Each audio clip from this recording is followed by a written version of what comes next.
Sung in the way. Go, go, go. Are we ready, Elle? Yes. Are we ready? Yes. I made something special for you. Yes. Do you want to see it? Yes. You want to see it? Okay, close your eyes, close your eyes. Hi everyone, Monique here. Today I'm going to show you how I make another teaching material with things that you probably already have at home. So today we're going to use rocks, and this is such a great teaching material to have. I used to use it all the time when I was still teaching preschool. It's a great way to get your toddlers talking, and even with your older children, your preschoolers, even your elementary kids, your 6-year-old, your 7-year-olds, your 8-year-olds. It's such a great way to get them to expound on their thoughts, to put their sentences together, and it's really an interesting way for you to be able to get into their minds and to see how their minds work, how they understand the world around them, and how they make sense of things. So again, like with the Clothespin video, I will show you how I create it, and then I will show you how I use it with the kids so that hopefully you can do it at home too. Enjoy!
Oh, I wonder what's inside. Let's see what's inside. Careful. We'll take it out slowly. How about you put your hand inside and see what's inside? Take one. What is that? I don't know. Let's see. What is it? It's a bird. It's a what? It's a bird. It's a bird? Yes. It's a blue bird? Yeah. We try not to correct what our child says, but instead repeat it in a clearer manner and also try to add details such as color, number, texture, size, or shape. Whoa. It's the sun. It's the sun? Can I Yes. see it? Ooh, a yellow sun.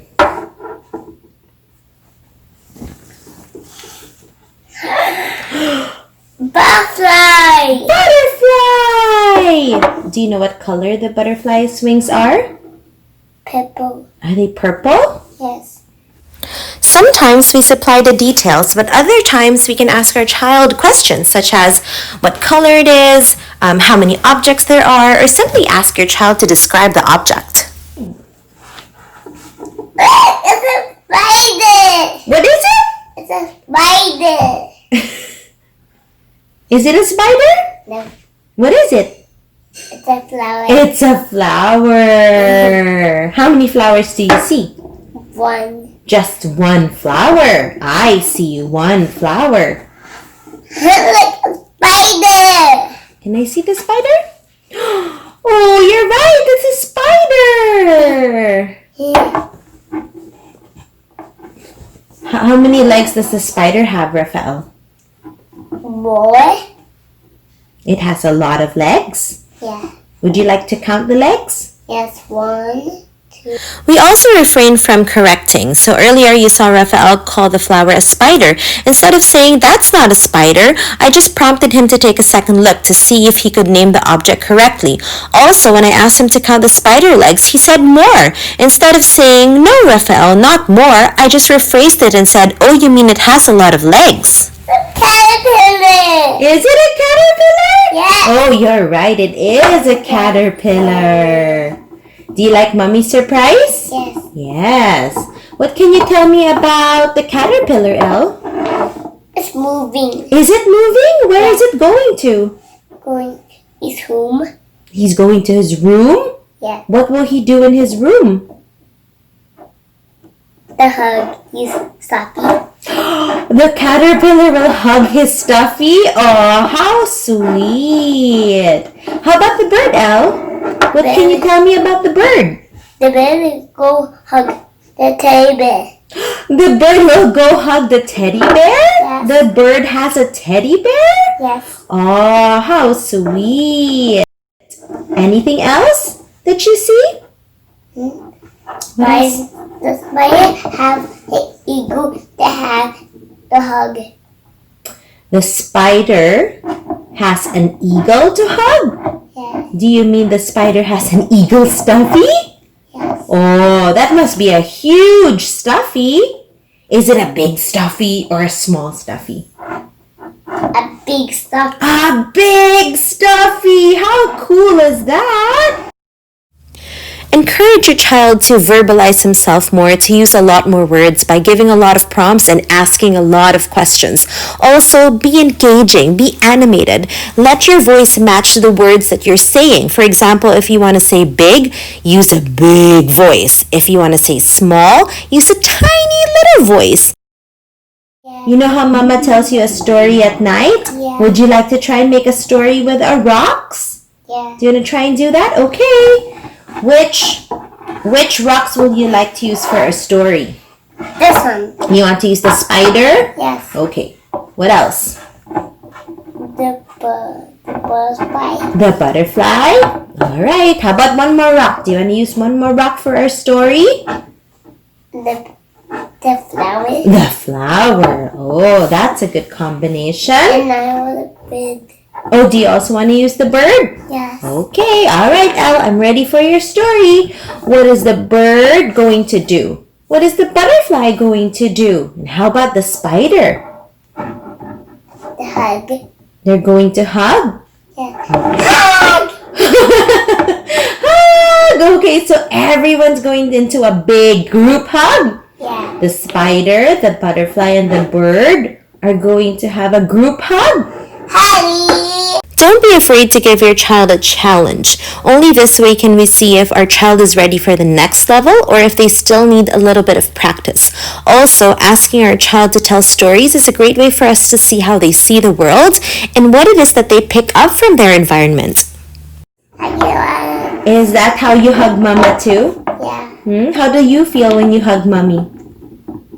So good. You feel good? So do you think the bird feels good too, hugging the caterpillar? Yes. Do they like Mom, the look, hugs? it's a mountain. Can I see? Oh, you're right. You mean the shape of the rock looks like a mountain? Yeah. Oh, so one side is the sun, then one side looks like a mountain? Yes. If your child suddenly changes the activity, be quick and follow his lead. For example, in this case, Raphael noticed the shape of the rock instead of the picture that's on the rock. If that is the case, let your child lead the way and let him direct the conversation. Everyone. Hi. Okay, what do we have there? Stones. Stones. You want to flip them and see what Mommy painted on the rocks? Yes.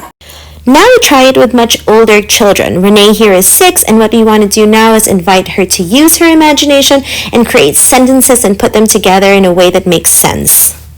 We're going to tell a story. Okay. Can you make a story with the rocks? Okay. Okay. Let's see. Are you ready to listen to Ate? One morning, the sun rays made a flower grow. Then a caterpillar nibbled on a leaf. Nibbled? I like that word. And the butterfly got some nectar. Nectar from the what? The flower. Oh, the butterfly got some nectar from the flower? And then it flew away, but then it got into a spider's trap. And then it flew away, and then it went into a spider's trap, and then the spider wrapped up this butterfly into the net. And then when it crawled away, a blue bird was sitting on a branch, and it saw the spider and it gobbled it up. Gobbled? What does gobble mean? It ate it up. Oh, it ate it up. I see. And then the caterpillar saw the bird, so it went. So it went underground. The caterpillar went underground? Mm-hmm. So the bird couldn't get. The bird saw the caterpillar when he dug himself into the ground. So he tried to get it, but his beak got stuck. Oh no! The beak got stuck on the ground. And then he pulled himself out, and then it looked round.